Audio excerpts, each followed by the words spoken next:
Починаємо дебати, кого першого їбати. На поляне на лесной собрался народ честной. Жили-были ложки-плошки, мандавошки, лев гремучая змея, в общем, было дохуя. На стене висит объява, срать не меньше килограмма. Кто насрет 4 тонны, тот получит премию.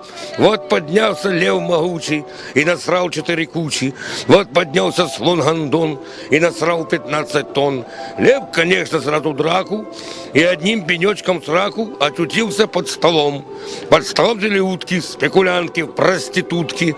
Так набздели, напердели, что ж окна запотели. Только еж не растерялся. Взял бутылку и смотался. Только выпрыгнул в окно, сразу ёбнулся в говно. А лиса кричит догонку: сука, спиздил самогонку. Тут пошла хуйня такая. Задушили попугая, а бесстыжая горилла на комоде хуй дрочила. И спускала малафью на голову соловью. Соловей терпел, крепился, вынул хуй и застрелился.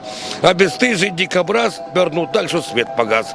Свет, конечно, починили, и ему пизды вделили. Добрый дядя крокодил яйца дверью защемил.